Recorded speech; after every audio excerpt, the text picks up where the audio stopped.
¿Qué tal? Buen día. Mi nombre es Roberto Ruiz Enríquez. Soy alumno de la Facultad de Medicina de la Universidad Autónoma del Estado de Durango y actualmente estoy cursando el cuarto semestre de la misma carrera. En esta ocasión me vengo a hablarles acerca de los coronavirus. Los coronavirus son virus de RNA de gran tamaño con envoltura, los cuales reciben su nombre por el aspecto que presentan sus mismos viriones, que asemejan una corona solar. Esto cuando se observa al microscopio electrónico. Los coronavirus son la segunda causa más frecuente de resfriado común, claro, después de los rinovirus, y además tienen la capacidad de producir resfriados comunes y se les ha atribuido participación en la gastroenteritis de lactantes.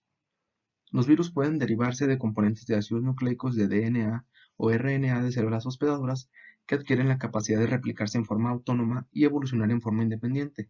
Son muy similares a genes que han adquirido la capacidad de existir en forma independiente de la célula.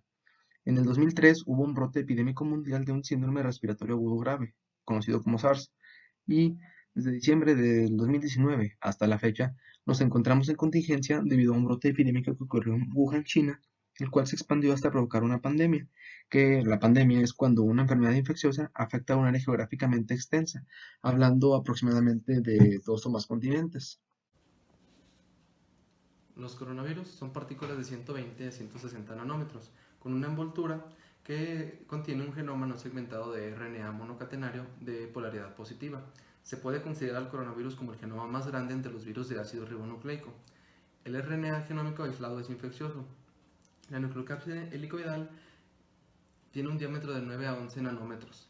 En la superficie externa de la envoltura hay proyecciones ampliamente espaciadas de forma de palo de golf o de pétalo, de aproximadamente unos 20 nanómetros de longitud, sugestivas o similares a una corona solar. Las características que se utilizan para clasificar a los Coronaviridae son la morfología de la partícula, la estrategia de replicación de RNA singular, la organización del genoma y la homología de secuencia del nucleótido. Hay dos géneros de la familia Coronaviridae, los coronavirus y los torovirus. Bueno, en este caso vamos a hablar de los coronavirus. El coronavirus, en un principio aislado en el 2013 en pacientes con SARS, corresponde al mismo grupo, que es el grupo 2, que OC43. En estos dos grupos se incluyen los coronavirus de animales domésticos y roedores. En cuanto a su replicación, el ciclo de replicación ocurre en el citoplasma de las células. El virus se adhiere a los receptores en las dianas celulares mediante las espigas de glucoproteínas presentes en la envoltura viral. El receptor para este coronavirus humano es el 229E, que es una aminopeptidasa N, en tanto que un receptor funcional para el virus del SARS es la enzima convertidora de angiotensina 2. Múltiples isoformas de la familia de las glucoproteínas relacionadas con el antígeno carcino embrionario sirven de receptores para el coronavirus del ratón. La partícula es luego interiorizada, probablemente mediante endocitosis, con absorción. La glucoproteína S puede causar fusión de la envoltura viral con la membrana celular.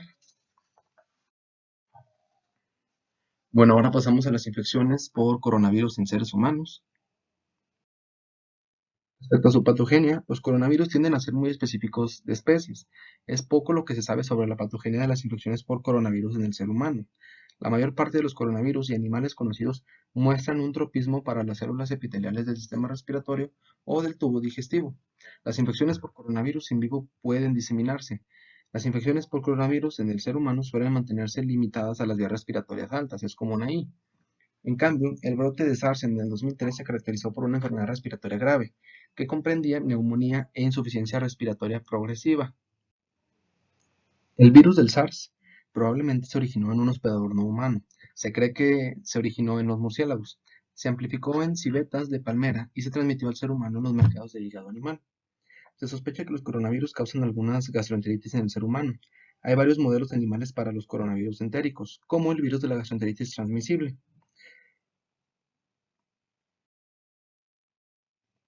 Los coronavirus humanos producen resfriados comunes, por lo general afebriles, en los adultos. Los síntomas son similares a los producidos por rinovirus, caracterizados por secreción nasal y ataque al estado general. El periodo de incubación es de 2 a 5 días y los síntomas suelen persistir durante aproximadamente una semana. El coronavirus del SARS produce una enfermedad respiratoria grave. El periodo de incubación promedia de los 6 días. Los primeros síntomas frecuentes son fiebre, ataque al estado general, escalofríos, cefalea, somnolencia, tos y faringitis, seguida algunos días después de disnea. Muchos pacientes tienen radiografías torácicas anormales. En algunos casos evolucionan con rapidez a la dificultad respiratoria aguda, la cual requiere apoyo con ventilación mecánica. La muerte por insuficiencia respiratoria progresiva ocurre en casi un 10% de los casos y la tasa de mortalidad es más alta en los ancianos. No se han descrito claramente las manifestaciones clínicas de la enteritis relacionada con el coronavirus. Al parecer son similares a las de las infecciones por el rotavirus. El nuevo coronavirus, SARS-CoV-2, provoca una enfermedad llamada COVID-19, la cual se caracteriza de igual manera que el SARS por producir una enfermedad respiratoria grave. El periodo de incubación ronda desde los 4 hasta los 15 días. Se caracteriza por presentar diversos síntomas, teniendo como principales la tos, estornudos, fiebre y dolor de cabeza, que en ocasiones se suelen acompañar de dolor de garganta, escurrimiento nasal, ojos rojos, dolores en músculos o articulaciones, y ya en casos mucho más graves se presenta la dificultad para respirar. Respecto a su inmunidad, al igual que con otros virus respiratorios, sobreviene una inmunidad, pero esta no es absoluta. La resistencia a la reinfección puede durar varios años, pero son frecuentes las reinfecciones por cepas similares. La mayoría de los pacientes, hablando de aproximadamente más de un 95%, con SARS presentan una respuesta de anticuerpos antígenos virales que es detectable mediante una prueba de anticuerpo fluorescente o bien análisis de inmunosorbente ligado a enzimas, prueba conocida como ELISA.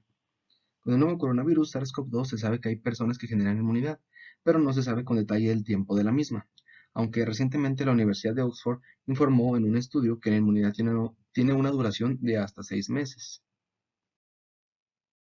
Respecto al diagnóstico de laboratorio, hay tres posibles formas de diagnosticarlo. La primera es detección de antígeno y ácido nucleico. Se pueden detectar coronavirus entéricos mediante el examen de muestras de heces en el microscopio electrónico. Los análisis de reacción en cadena de polimerasa, es decir, PCR, son útiles para detectar ácido nucleico de coronavirus en las secreciones respiratorias y en las muestras fecales. Por otro lado, tenemos lo que es el aislamiento de identificación del virus. El virus del SARS se aisló de muestras de la bucofaringe utilizando células renales de monovero. Y por último, el diagnóstico serológico. Dada la dificultad del aislamiento del virus, el diagnóstico serológico utilizando sueros en etapa aguda y convaleciente es el medio práctico de confirmar las infecciones por coronavirus. Se puede utilizar la prueba ELISA y pruebas de hemaglutinación. Bien, los coronavirus tienen una distribución mundial. Son una causa importante de enfermedad respiratoria en los adultos durante algunos meses de invierno. Esto pues cuando es la alta frecuencia de resfriados comunes. Se estima que los coronavirus producen de un 15 hasta un 30% de todos los resfriados comunes. Los anticuerpos para los coronavirus respiratorios aparecen en la infancia, aumenta su prevalencia con la edad y se encuentran en más de un 90% de los adultos. Al parecer la reinfección con síntomas pueden presentarse tras un periodo de un año. El brote de SARS surgió en el sur de China a finales del 2002 y para el tiempo en que desapareció a mediados del 2003 había producido más de 8.000 casos en 29 países, con más de 800 decesos, que tiene una tasa de mortalidad de 9.6%. Se sabe muy poco de las características epidemiológicas de las infecciones intestinales por coronavirus. El SARS-CoV-2 apareció en China en diciembre pasado, como ya lo he mencionado antes, y provoca una enfermedad llamada COVID-19, la cual pues, se extendió por todo el mundo y fue declarada pandemia global por parte de la OMS, que es la Organización Mundial de la Salud. En cuanto a su tratamiento y su prevención y su control, no se dispone desafortunadamente de ningún tratamiento demostrado para las infecciones por coronavirus ni de ninguna vacuna.